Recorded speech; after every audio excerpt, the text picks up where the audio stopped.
Hello everyone, welcome to study time with new informative video. UP triple SC ने PT का जो notification है वो जारी कर दिया है और इसके जो आवेदन हैं वो भी शुरू हो चुके हैं। लेकिन विद्यार्थियों की जो समस्या है, जो कन्फ्यूज़न है और जो सबसे बड़ा प्रश्न है कि सर पहले ओटीआर करें या फिर पीटी का जो रजिस्ट्रेशन है, आवेदन है वो कर दें। पीटी का जो आवेदन करेंगे तो उसमें ओटीआर मांगेगा, नहीं मांगेगा, और अगर मांगता है तो फिर क्या करें, क्योंकि अभी तक तो हमने ओटीआर किया ही नहीं है। जिन्हें नहीं पता है कि ओटीआर क्या है तो मैं बता दूं कि वन टाइम रजिस्ट्रेशन है जो कि यूपी ट्रिपल एससी की साइट पर आपको मिलेगा और इसमें आपको अपना सारा जो डिटेल है वो एक बार ही फिल कर देना है और कुछ चीज़ों को छोड़कर किसी में भी फिर आप उसमें संशोधन नहीं कर सकते हैं। तो ये ओटीआर है जिसमें आपको एक लॉकर दिया जाएगा। वो लॉकर जनरेट होगा आपका, जो उसमें आपकी सारी डिटेलें वो उसी में फिल हो जाएंगी और फिर जब भी कभी यूपी ट्रिपल एससी से कोई भी वैकेंसी आती, पीटी आता है, ऐसा कुछ भी आएगा तो आपको सिर्फ उसका ओटीआर डालेंगे और सारी डिटेल आपकी फिल हो जाया करेंगी और फिर आपको बार बार सारा फॉर्म भरना और ये सब करने की ज़रूरत नहीं पड़ेगी। तो वही सिस्टम है। तो ओटीआर तो चालू हो चुका था, लेकिन वेबसाइट में इतनी समस्याएं थी। जिन लोगों ने आवेदन उसमें किया है ओटीआर के लिए, उनका जो लॉकर है वो जनरेट ही नहीं हो रहा है, उसका जो कोड है जनरेट ही नहीं हो रहा है। 4 लाख 5 लाख लोगों ने किया भी तो 1 लाख लोगों का ही जनरेट हुआ है, बाकी का प्रोसेस में पड़ा हुआ है और बहुत ही धीमा चल रहा है। और जहां उम्मीद की जा रही थी कि 30-40 लाख लोग करेंगे, वहाँ पे अभी मात्र 4-5 लाख लोगों ने किया है। तो बताइए बाकी सब जो विद्यार्थी हैं वो क्या मच्छी मारेंगे बैठ के?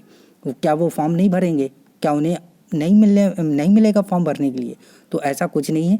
जो भी विद्यार्थी ये पूछ रहे हैं कि ओटीआर का क्या करें, क्या है इसका समाधान, क्या हम पीटी का फॉर्म भर पाएंगे या नहीं, तो देखिए आप लोग नोटिफिकेशन जो है अच्छे से पढ़ा करिए। इस नोटिफिकेशन में सबसे ऊपर बताया गया है कि आयोग की आवश्यक सूचना संख्या ये जो दी गई है दिनांक 26 मार्च 2021 के अंतर्गत, यद्यपि इस आशय की सूचना प्रकाशित की गई थी कि आयोग द्वारा भविष्य में विज्ञापित पदों हेतु आयोजित की जाने वाली किसी भी प्रारंभिक अथवा मुख्य प्रतियोगात्मक परीक्षा में प्रतिभाग करने व उसके लिए आवेदन करने हेतु एक बारगी पंजीकरण यानी कि ओटीआर किया जाना अनिवार्य होगा। तो आपके लिए ओटीआर करना अनिवार्य है, परंतु इस संबंध में आयोग द्वारा अभ्यर्थियों की सुविधा हेतु एक बारगी पंजीकरण की बाध्यता इस प्रारंभिक अर्हता परीक्षा 2021 के लिए समाप्त कर दी गई है। मतलब कि जो ये पीटी का आवेदन आया है इसके लिए आपको ओटीआर की ज़रूरत नहीं है, लेकिन अगले जो भी परीक्षाएं होंगी, जो भी फॉर्म आएगा तो उनके लिए ओटीआर की ज़रूरत होगी। तो आप ओटीआर कर लें, लेकिन ज़रूरी नहीं कि अभी कर लें। आप पीटी का फॉर्म भर लें, फिर आपको जब टाइम मिले 2, 4, 10, 15, 20, 25, 30 दिन, जब भी आप सो के जाग जाएं, जब आपका मन कर जाए तब ओटीआर का रजिस्ट्रेशन जो है वो कर लें। जो आपका लॉकर है वो जनरेट होना है वो कर लें, वो ज़रूरी है, आगे होगा। बस इसमें से जो बाध्यता है वो ख़त्म कर दी गई है। पहले बाध्य था, लेकिन अब इतनी जल्दी सारी चीज़ें नहीं हो पा रही हैं।